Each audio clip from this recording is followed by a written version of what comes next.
اخوان الصفا کا نام آ جانے کے بعد کوئی امید ابس تھی۔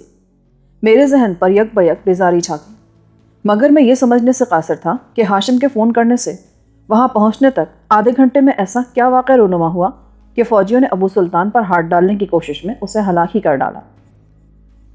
ہم دونوں کی نگاہیں چار ہوئیں اور پھر ہم تیزی کے ساتھ بھیڑ سے نکلتے چلے گئے۔ صبح سویرے پیش آنے والے اس واقعے کے اثرات دور تک پھیلے ہوئے تھے۔ ہر طرف ہیجان اور افراتفری نظر آ رہی تھی۔ اس ماحول سے نکلنے کے لیے ہمیں خاصی دور ایک چھوٹے سے باغ میں پناہ لینی پڑی۔ پھر گڑبڑ ہو گئی۔ مگر اتنی جلدی بساط کیسے الٹ گئی؟ بیشتر افریقی ملکوں میں اخوان الصفا پر انتہا پسندانہ رجحانات کی وجہ سے پابندی ہے۔ یہ جماعت مصر میں بھی خلاف قانون قرار دی جا چکی ہے، مگر اس کے باوجود یہاں منظم اور فعال ہے۔ آئے دن اس کے اراکین گرفتار ہوتے ہی رہتے ہیں۔ مگر اس وقت تو حد ہو گئی۔ شاید وہ پہلے سے ابو سلطان کی گھات میں تھے۔ ہو سکتا اس کے فلیٹ کی نگرانی ہوتی رہی ہو، اور انہیں جیسی مخبر سے ابو سلطان کے بارے میں واپسی کی خبر ملی، انہوں نے اس کے فلیٹ پر دھاوا بول دی۔ ایسے اتفاقات میں نے تو کم ہی دیکھے۔ اگر ہم کو چند منٹ پہلے اس سے بات کرنے کا موقع مل جاتا تو کام بن گیا تھا۔ اب یہاں وقت پر بات کرنا بے سود ہے۔ پھر کہاں سر ٹکرانے کا ارادہ ہے؟ ایک مرتبہ پھر رجب سے رجوع کرنا پڑے گا، اور اگر ہم وہاں دھڑ لیے گئے تو وہاں میں اکیلا ہی جاؤں گا۔ اسی نے سیتا کو ابو سلطان کی تحویل میں دیا تھا۔ ہو سکتا ہے کہ مرنے سے پہلے ابو سلطان کو اس سے بات کرنے کا موقع مل گیا ہو اور سیتا کے بارے میں رجب کو بھی علم ہو گیا ہو۔ گردش کا آغاز ہو چکا ہے۔ میری مانو تو وہاں جانے سے پہلے اسے فون کر لو، ایسا نہ ہو کہ وہاں بھی بازو لٹ چکی ہو۔ ہم ایک مرتبہ پھر پبلک بوتھ کی تلاش میں چل دی۔ ہاشم نے 2-3 دفعہ نمبر ملائے، مگر تینوں بار گھنٹی بجتی رہی۔ دوسری طرف سے کوئی جواب نہ ملا۔ آخر تنگ آ کر اس نے رجب کے سیکرٹری کے گھر فون کیا، اور وہاں سے یہ اطلاع ملی کہ پچھلی شام رہائی کے بعد صبح سویرے رجب کو فوجی حکام نے دوبارہ حراست میں لے لیا تھا۔ ابو سلطان مارا جا چکا تھا اور رجب دوبارہ پکڑا گیا تھا۔ میری چھٹی حص کہہ رہی تھی کہ فوجی حکام کو سیتا کے بارے میں کوئی اہم سراغ مل چکا تھا، ورنہ یوں بیک وقت 2 اہم مہروں پر ہاتھ ڈالنا ممکن نہیں تھا۔ ایک امکان یہ بھی تھا کہ پیٹر سولومن لاپتہ تھا، جسے جنرل احمد فواد نے اسرائیل سے طلب کیا تھا۔ لہٰذا سولومن کی تلاش میں جنرل نے بڑے پیمانے پر ایک آپریشن کا آغاز کر دیا تھا۔ اصل صورتحال کیا تھی، اس کا جواب تو آنے والا وقت ہی دے سکتا تھا۔ سیتا کی حد تک حالات بہت امید افزا تھے۔ وہ قاہرہ میں مسلسل فوج اور پولیس کا نشانہ بنی پھر رہی تھی۔ پھر رجب کے مضافاتی فارم والے قصے کے بعد سے اسی شہر میں روپوش تھی۔ میں اس کے بارے میں یکسر لاعلم تھا، مگر پچھلے روز رفیق کے اغوا اور پھر انعام کی خطیر رقم سمیت اس کی خوش و خرم واپسی کے بعد کچھ دیر پہلے ہی یہ معلوم ہوا کہ اسٹیج کے اس ناکام اداکار کو سیتا کے حلیے میں تبدیلی کے لیے اغوا کیا گیا تھا۔ ان واقعات کی بنا پر یہ بات وثوق سے کہی جا سکتی تھی کہ سیتا روپ بدل کر قاہرہ سے فرار ہونے میں کامیاب ہو چکی تھی، اور قاہرہ ہی نہیں بلکہ اس نے مصر بھی چھوڑ دیا ہوگا۔ مگر رفیق کو کچھ علم نہیں تھا کہ سیتا وہیں موجود تھی یا کہیں روانہ ہوئی تھی، اور اگر وہ کہیں روانہ ہوئی تھی تو اس نے سفر کے لیے کس ذریعے اور کون سی منزل کا انتخاب کیا تھا۔ ابو سلطان کے مکان پر پیش آنے والا واقعہ رہ رہ کر میرے ذہن میں چبھ رہا تھا۔ ہاشم نے فون پر اس کے گھر میں موجودگی کی تصدیق کی تھی، اور اس کے بعد ہمیں وہاں پہنچنے میں آدھا گھنٹہ لگا تھا، اور انہی 30 منٹوں میں ابو سلطان کے فلیٹ پر فوج نے دھاوا بول دیا تھا۔ بظاہر تو یہ سامنے کی بات تھی کہ قانون کا نفاذ کرنے والے ابو سلطان کی گھات میں تھے، جو روپوش تھا۔ پھر جو ہی وہ اپنے فلیٹ پر نظر آیا، ایک لمحہ بھی ضائع کیے بغیر حکام نے اس کی قیامگاہ پر حملہ کر دیا۔ چشمدید گواہوں سے پتہ چلا تھا کہ حملے کے وقت فلیٹ میں صرف ایک آدمی تھا، جس نے اخوان الصفا کا مخصوص نعرہ لگا کر آنے والوں پر گولیوں کی بارش کر دی، اور پھر شکست خوردہ دشمنوں نے اس کا بدن چھلنی کر دیا۔ سارے آثار یہی بتاتے تھے کہ مرنے والا خود ابو سلطان تھا، مگر میرا دل اس خیال کی نفی کر رہا تھا۔ وہ کئی عرب ممالک میں پھیلی ہوئی ایک زیر زمین تنظیم کا مقامی سربراہ تھا، اور اس رتبے کا کوئی شخص یوں جذباتی انداز میں موت کو گلے لگانا پسند نہیں کرتا جس سے اس کے مقصد یا گروہ کو کوئی فائدہ نہ ہو۔ مگر میں نے ہاشم پر اپنے ان خیالات کا اظہار نہیں کیا۔ دوسری طرف رجب کا معاملہ بھی ٹھپ ہو کر رہ گیا تھا۔ اسے چند گھنٹوں سے زیادہ آزادی کی فضا راس نہیں آ سکی تھی، اور وہ ہمارے پہنچنے سے قبل دوبارہ فوجی حکام کی قید میں جا پہنچا تھا۔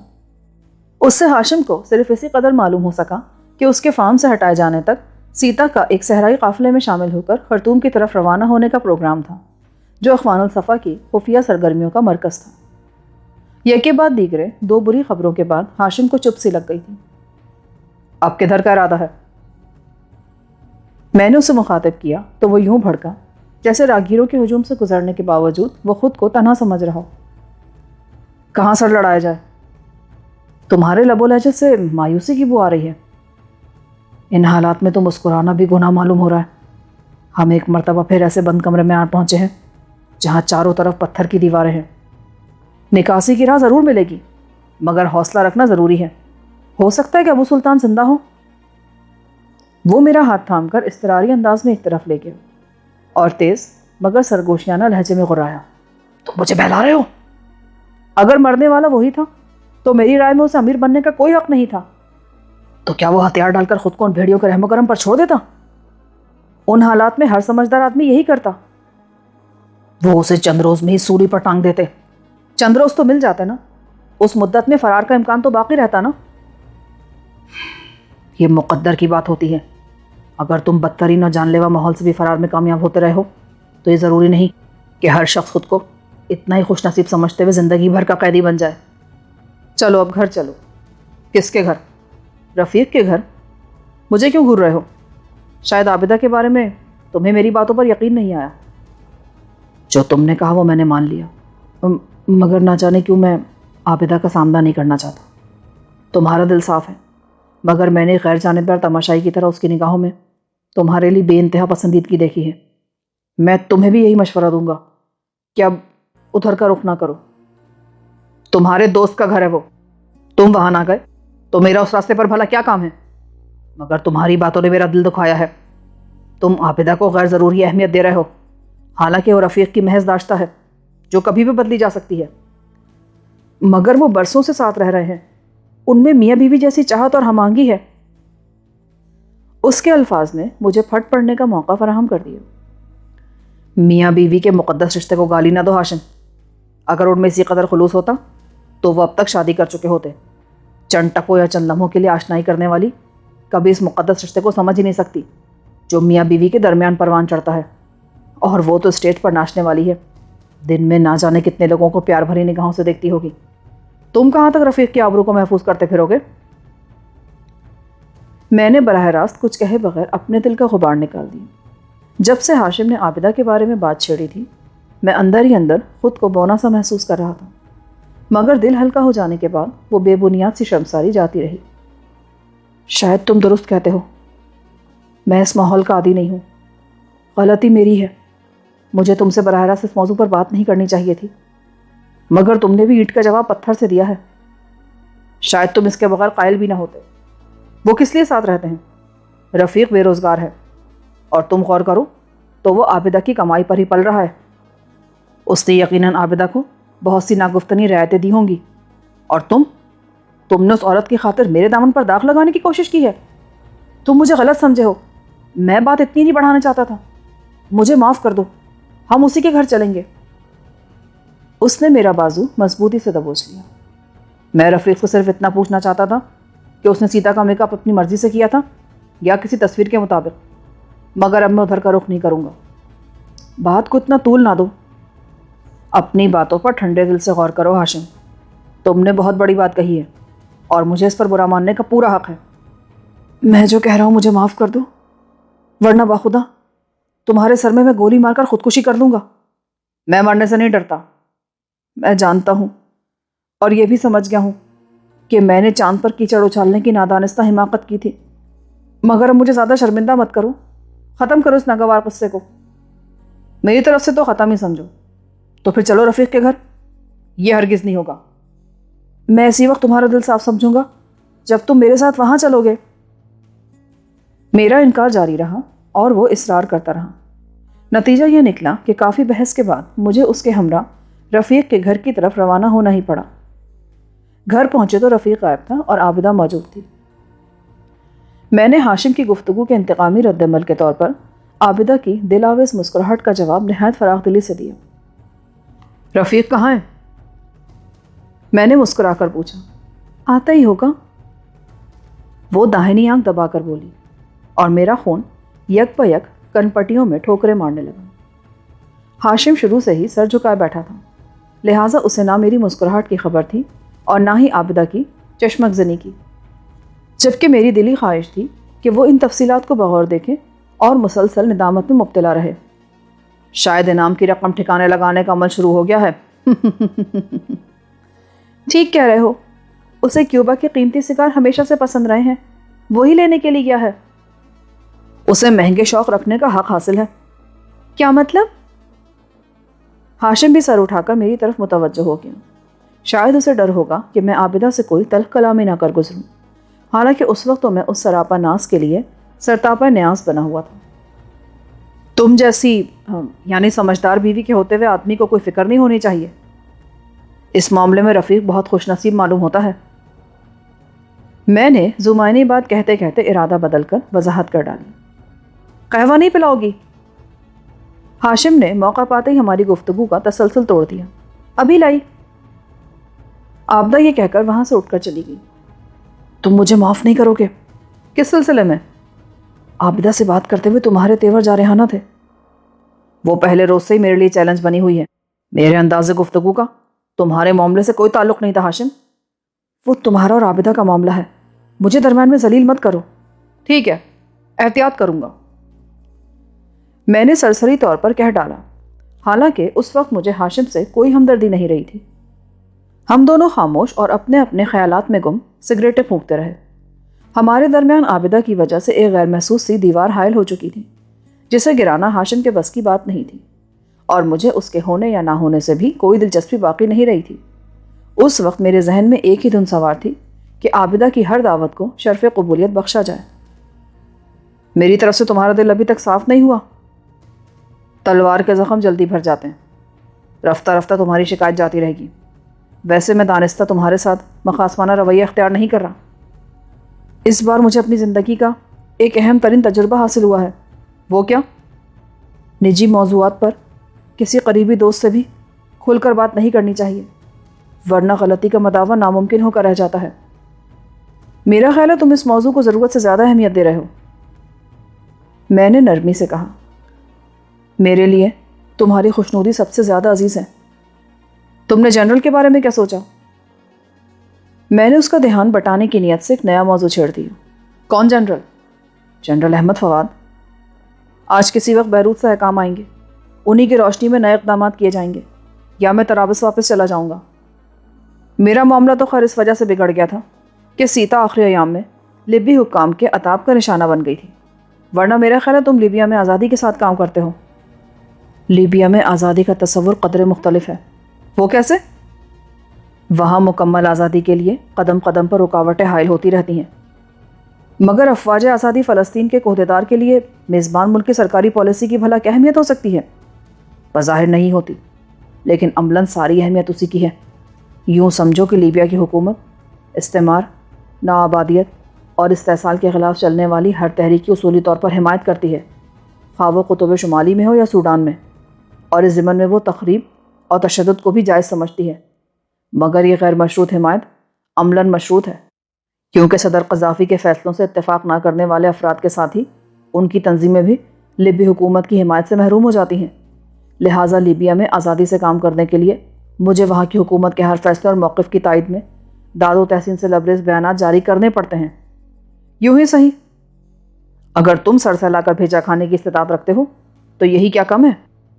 چند ماہ پہلے یہ بھی ہوا تھا کہ میری جدوجہد کے بعد صدر قذافی کے اہلکاروں نے ہمارے گروپ کی فوجی اعانت کے لیے 40 لاکھ پاؤنڈ کی امداد منظور کی تھی، اور اس کا باقاعدہ اعلان بھی جاری ہو گیا تھا، مگر تیسرے ہی دن کویت میں ایک فلسطینی رہنما کے احمقانہ تنقیدی بیان کی وجہ سے وہ امداد منسوخ کر دی گئی۔ کس کی امداد منسوخ ہو گئی؟ عابدہ نے قہوے کی ٹرے سمیت کمرے میں داخل ہوتے ہوئے مسکرا کر پوچھا۔ معذوروں کی انجمن کا تذکرہ تھا، پچھلے دنوں ان کا سرکاری چندہ روک دیا گیا۔ ہاشم نے جلدی سے بات بنائی۔ یہ تو بہت بری بات ہے، اب تو شاید رفیق ان کی کچھ مدد کر سکے گا۔ کون لوگ چلاتے ہیں اس انجمن کو؟ میرے دوست ہیں، ان کا 10-20 ہزار پاؤنڈ سے بھی کچھ بھلا نہیں ہو سکے گا۔ لکھپتی معلوم ہوتے ہیں وہ لوگ۔ معذوروں اور مسکینوں کی دیکھ بھال ہمارے جیسے متوس لوگوں کا کام بھی نہیں ہے۔ معذوروں کی حد تک تو تمہاری بات درست ہے، مسکینوں کو اس میں شامل نہ کرو، میں ان کی خاصی مدد کر چکی ہوں۔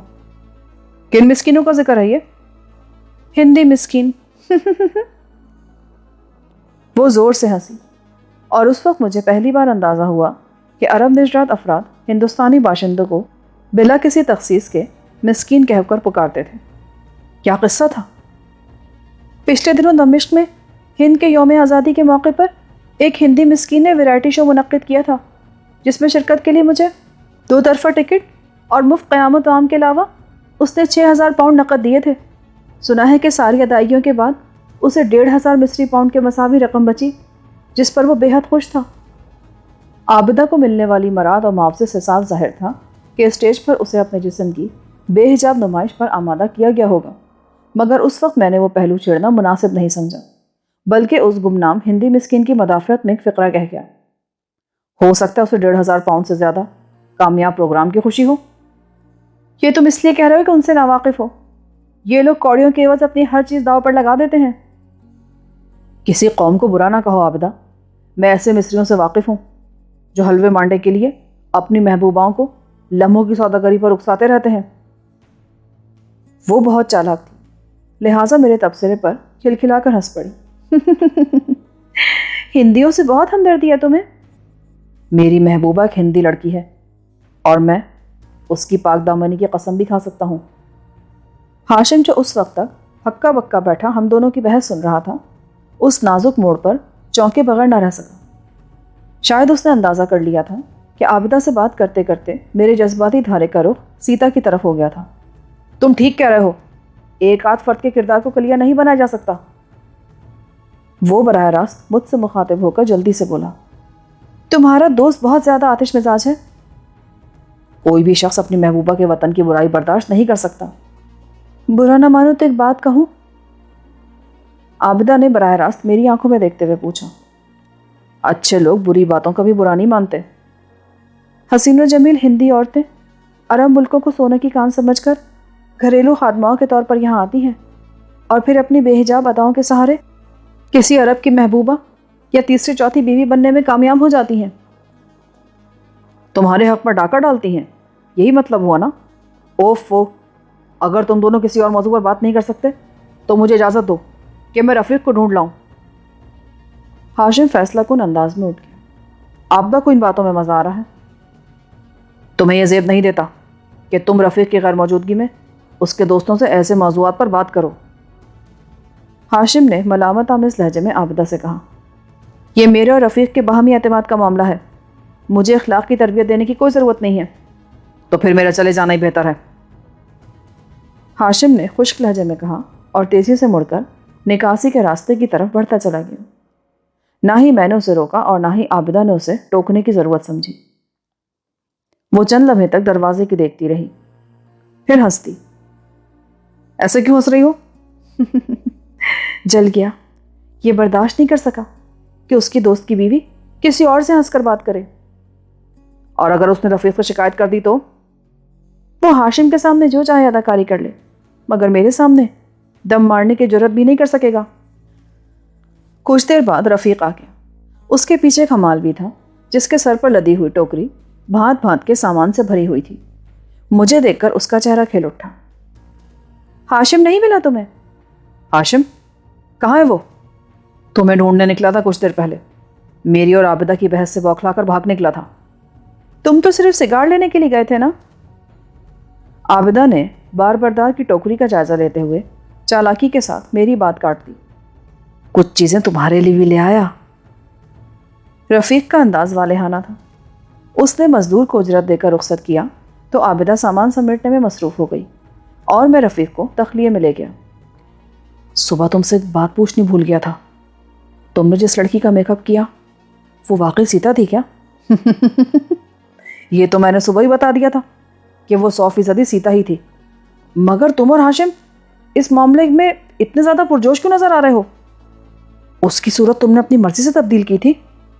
مجھے ایک تصویر دی گئی تھی، میرا خیال ہے کہ میں نے اسے کافی حد تک تصویر والی کا ہمشکل بنا دیا تھا۔ تم اس کا بدلہ و حلیہ بتا سکو گے؟ ویسے اس کا جواب سن کر مجھے خاصی مایوسی ہوئی تھی۔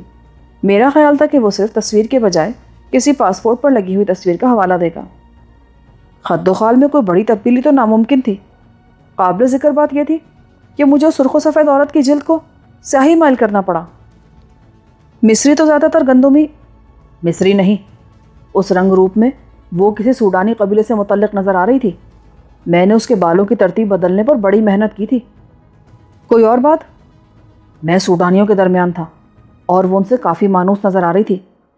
لیکن یہ تو بتاؤ، تم دونوں اتنی دلچسپی کیوں لے رہے ہو اس معاملے میں؟ میں تو ہاشم کے وہاں پر اس معاملے میں دلچسپی لے رہا ہوں۔ اگر ہاشم تمہاری تلاش میں نہ نکل جاتا تو میں سوالات بھی نہ کرتا، مگر اس وقت عابدہ مصروف ہے، اس لیے میں نے دخلیے کا فائدہ اٹھا لیا۔ تم بھی کچھ نہ کچھ تو جانتے ہی ہوگے۔ میری چھٹی یہ کہہ رہی ہے کہ یہ کوئی لمبا معاملہ ہے، ایسا نہ ہو کہ ہاشم بیچارہ بے موت مارا جائے۔ وہ ذاتی تحفظ کو داؤ پر لگانے والوں میں سے نہیں ہے۔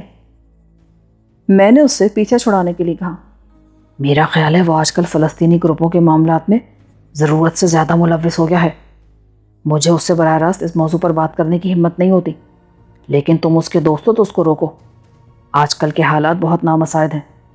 وہ کسی چکر میں پھنس گیا نا تو مجھے بڑا افسوس ہوگا۔ کوشش کروں گا۔ پھر عابدہ بھی ہم دونوں کے ساتھ شامل ہو گئی اور خوشگپیوں کے دور کا آغاز ہو گیا۔ پھر کھانے کا وقت ہو گیا، مگر ہاشم کا کہیں پتہ نہیں تھا۔ جوں جوں وقت گزرتا جا رہا تھا، مجھے ہاشم کے بارے میں تشویش ہوتی جا رہی تھی، اور میں سنجیدگی سے ان امکانات پر غور کرنے لگا تھا کہ اگر ہاشم کسی دشواری میں گھر گیا یا اس نے دانستہ عابدہ کے مکان پر واپس نہ آنے کا فیصلہ کیا تو میں اپنے قیام کے لیے کدھر کا رخ کروں گا اور میری حکمت عملی کیا ہوگی۔ لیکن ہاشم کی روپوشی کے بارے میں میرے تمام تر خدشات بے بنیاد ثابت ہوئے، اور کھانے کے اختتام پر وہ آن پہنچا۔ اس کی حالت خاصی ابتر تھی، چہرے سے تھکان کا اظہار ہو رہا تھا اور چال میں خفیف سی لنگڑاہٹ آ گئی تھی۔ کہاں رہ گئے تھے؟ رفیق قریبی بازار میں نہیں ملا تو میں اپنے ضروری کام سے آگے چلا گیا تھا، اس نے تھکے تھکے انداز میں کرسی پر ڈھیر ہوتے ہوئے کہا۔ عابدہ اس کے لیے کھانا لینے گئی تو ہاشم نے آگے جھک کر آہستہ سے کہا، باہر جانا میرے لیے دشوار ہے، کیا ہم دونوں کو تھوڑی دیر کے لیے تنہائی میسر آ سکے گی؟ ہاں ہاں، تم کھانا کھا لو، میں بھی اسے باہر لے جاؤں گا۔ پر بات کیا ہے؟ رفیق نے فراغ دلی سے کہا، کچھ ضروری باتیں کر دی ہیں، میں تمہیں ملوث نہیں کرنا چاہتا۔ تمہاری مرضی ہے، مگر میں بھی تمہارا خیر خواہ ہوں۔ میں جانتا ہوں اور تمہارے جذبات کی قدر بھی کرتا ہوں، مگر میں تمہارے تفکرات میں اضافہ نہیں کرنا چاہتا۔ کھانا آیا اور ہاشم خاموشی سے فارغ ہو گیا۔ عابدہ نے 2-3 بار اسے اکسانا چاہا، لیکن وہ ہر بار گفتگو کو اختصار کے دائرے میں رکھنے میں کامیاب رہا۔ کھانے کے بعد رفیق واقعی عابدہ کو لے کر کہیں روانہ ہو گیا۔ تم مجھ سے کیا سننے کی توقع کر رہے ہو؟ کوئی کہانی؟ دشواری اور مشکلات سے پر؟ یہ کیسے اندازہ لگا لیا تم نے؟ تمہاری چال کی خفیف سی لنگڑاہٹ نے بہت کچھ بتا دیا ہے۔ تو کیا میں لنگڑا رہا تھا؟ سامنے کی بات ہے، مگر رفیقی عابدہ نے اسے محسوس نہیں کیا، ورنہ عابدہ ضرور تانا دیتی۔ میرے بارے میں اس کے تیور اچھے نہیں تھے۔ میں تمہاری کہانی سننے کے لیے بے چین ہوں ہاشم، شاید تمہیں یقین نہ آئے، تمہاری باتوں نے مجھے الجھن میں ڈال دیا تھا، اور مجھے ابو سلطان کے انجام کی جستجو تھی۔ اسی بھاگ دوڑ میں ایک گنجان علاقے میں 2 گنڈوں نے مجھے بلا وجہ گھیر لیا اور خاصی مرمت کے بعد چھوڑ کر رفو چکر ہو گئے۔ میں ان کی حرکت کا کوئی مطلب نہیں سمجھ سکا۔ بلا سبب مرمت؟ ہاں، وہ ناگہانی پیچھے سے مجھ پر حملہ آور ہوئے اور پھر مغالطات بکتے ہوئے مجھ پر مکوں اور لاتوں کی یلغار کر دی۔ مقامی تھے، یہ دیکھنے کی مہلت ہی نہ مل سکی، البتہ ہٹے کٹے عرب تھے۔ انہوں نے تو آنن فانن میں شدید ضربیں لگائیں، اور جتنی دیر میں میرے اوسان بحال ہوتے وہ ہاتھ پیر جھاڑ کر بھیڑ میں غائب ہو چکے تھے۔ قرب و جوار کے لوگوں سے بھی کچھ معلوم نہیں ہو سکا؟ ارے سب کچھ اتنی جلدی ہوا کہ لوگ مجھے کچھ بتانے کے بجائے مجھ پر جرا کرنے لگے، لہٰذا میں نے وہاں تماشا بننے کے بجائے واپس چلانے میں عافیت سمجھی۔ ایک بات تو طے ہے کہ وہ سرکاری آدمی نہیں تھے۔ یہ کیسے کہہ دیا تم نے؟ مجھے سب سے زیادہ اسی بات کا ڈر ہے۔ سرکاری اہلکار ہوتے تو یوں مار دھاڑ کر کے فرار نہ ہوتے، پورے اختیارات کے ساتھ تمہارے سینے پر سوار ہو جاتے۔ میری پسلیاں ابھی تک دکھ رہی ہیں، ہو سکتا ہے انہوں نے مجھے یہ ہراساں کرنے کے لیے کوشش کی ہو۔ ایسا ہوتا تو پہلی یہ بات ماننی پڑتی کہ وہ لوگ تمہیں پہچانتے ہیں، اور اگر ہراساں کیا گیا تھا تو اس کا مقصد ایک ہی ہو سکتا تھا کہ تم بوکھلا کر اپنے کسی اہم ترین ٹھکانے کا رخ کرو اور وہ وہاں تم پر ہاتھ ڈال سکیں۔ وہ چونک کر سیدھا ہو گیا۔ یہ تو میں نے سوچا ہی نہیں تھا، ہو سکتا ہے یہاں تک میرا تعاقب کیا گیا ہو۔ اگر تعاقب کیا گیا ہوتا تو اب تک کوئی نہ کوئی دروازے پر دستک دے رہا ہوتا۔ وہ ایک پرہجوم گزرگاہ میں مجھ پر حملہ آور ہوئے تھے۔ میں مان ہی نہیں سکتا کہ وہ کوئی اتفاق تھا یا کوئی بے مقصد حرکت تھی۔ ایک امکان اور بھی ہے۔ وہ کیا؟ ابو سلطان کی تلاش میں تم کہاں کہاں گئے تھے؟ اخوان الصفا کے کم از کم 3 مصدقہ رکین سے مل چکا تھا میں، اور ان سے کیا اطلاعات ملی؟ ابو سلطان کے بارے میں ہر ایک نے لاعلمی ظاہر کی۔ اب یوں سوچو کہ ابو سلطان زندہ ہے، مگر وہ تو مر چکا ہے۔ فرض کرو کہ وہ زندہ ہے، حکام سمجھ رہے ہیں کہ انہوں نے اسے مار لیا۔ ان حالات میں اگر کوئی اس کی تلاش شروع کر دیتا ہے تو اس کے جانثار یہی سمجھیں گے کہ اس طرح مقامی حکام بھی دوبارہ اس کی بو پر لگ جائیں گے۔ دوسری طرف ابو سلطان کے حامی بھی یہ سمجھتے ہیں کہ اس کی تلاش میں مصروف آدمی دشمن نہیں بلکہ ممکنہ دوست ہے، لہٰذا انہوں نے براہ راست سامنے آ کر مشورہ دینے کے بجائے اس شخص کی مرمت پر اکتفا کیا تاکہ وہ تلاش کا عمل فی الحال معطل کر دے۔ اتنی گہری سوچ اخوانیوں کے بس کی بات نہیں۔ ان کی پوری تحریک 2-3 دماغوں پر چل رہی ہے جنہیں بے شمار اندھے پیروکار ملے ہوئے ہیں۔ یہ تو طے ہے نا کہ وہ سرکاری آدمی نہیں تھے، اور اگر تم انہیں اخوانی بھی نہیں مانتے تو پھر وہ تمہارے کسی نجی دشمن کے بھیجے ہوئے کرائے کے بدماش ہوں گے۔ پر قاہرہ میں میرا کوئی دشمن ہے ہی نہیں۔ میں ذاتی مراسم میں ہمیشہ سے محتاط روی کا عادی ہوں۔ اس وقت ہمارے سامنے صرف 2 نام ہیں، ابو سلطان اور جنرل فواد۔ ان کے علاوہ کوئی تیسرا حریف نہیں ہے۔ تم اس نقطے پر اس قدر زور کیوں دے رہے ہو کہ ابو سلطان زندہ ہے؟ مرنے والے نے جو سستا جذباتی انداز اختیار کیا وہ کسی پختہ کار آدمی کے رویے سے میل نہیں کھاتا۔ تم یوں بھی تو سوچ سکتے ہو کہ ابو سلطان بوکھلاہٹ کے عالم میں شائن شان طور پر مر نہ سکا۔ میں نے تو اسے دیکھا بھی نہیں ہے، بس تمہاری باتیں سن کر اپنے ذہن میں اس کی ایک تصویر بنائی ہے۔ میرا خیال ہے ہمیں کسی فیصلے پر پہنچنے کے لیے پوسٹ مارٹم کی رپورٹ پر توجہ دینی چاہیے۔ یہاں شاید موت کے اسباب کے ساتھ ہی متوفی کی شناخت کا مرحلہ بھی مردہ خانے میں ہی طے ہوتا ہو۔ ارے یہ تو میں تمہیں بتانا ہی بھول گیا۔ ابو سلطان فوجیوں کی گولیاں کھا کر فرش پر گرا، پھر اس کا بدن ایک دھماکے سے چیتڑوں میں تبدیل ہو گیا۔ اب تو میں شرط لگا سکتا ہوں کہ وہ زندہ ہے۔ فلیٹ پر اس وقت ابو سلطان کے علاوہ اس کا کوئی جانثار بھی موجود تھا جب تم نے اسے فون کیا تھا۔ بعد میں خطرہ بھاپتے ہی ابو سلطان فرار ہو گیا۔ یہ تو میں نے غور ہی نہیں کیا تھا۔ تمہارا اندازہ بہت زیادہ قرین قیاس معلوم ہوتا ہے۔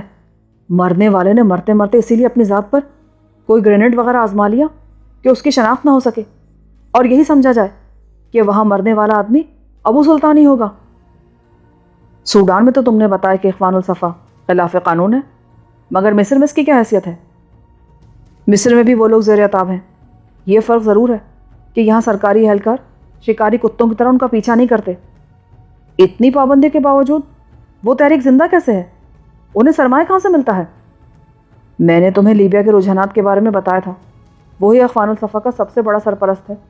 وہ لوگ دائیں بازو کے انتہا پسندوں کی بھی کھل کر حوصلہ افزائی کرتے ہیں۔ اگر یہ سب درست ہے تو شاید جلدی ابو سلطان سے تمہاری ملاقات ہو سکے گی۔ مگر کیسے؟ تمہاری مرمت کرنے والے اسے اپنے کارنامے سے ضرور آگاہ کریں گے اور وہ تم سے ملنے کی کوئی نہ کوئی راہ نکال لے گا۔ اسے مجھ میں کیا دلچسپی ہو سکتی ہے؟ اس کے اپنے ہی مسائل بہت زیادہ ہیں۔ تمہارے فون اور پہنچنے کے درمیان اس کے فلیٹ پر چھاپا مارا گیا تھا اور وہ شاید تمہاری وفاداریوں سے بھی باخبر ہے، لہٰذا وہ جاننا چاہے گا کہ تم اس سے کس لیے ملنا چاہ رہے تھے اور اس معاملے کی کیا اہمیت تھی۔ وہ اس بارے میں مجھ سے خاصی دیر تک بحث کرتا رہا اور آخر کار میری رائے سے متفق ہو ہی گیا۔ اس کے بعد اس نے بتایا کہ اسے جنرل فواد کے بارے میں بیروت سے احکامات مل گئے تھے۔ افواج آزادی فلسطین کے اعلیٰ اہلکاروں کی دانست میں جنرل کا وہ جرم ناقابل معافی تھا جو اس نے سیتا کی گرفتاری کے لیے پیٹر سولومن کو مصر مدعو کر کے کیا تھا۔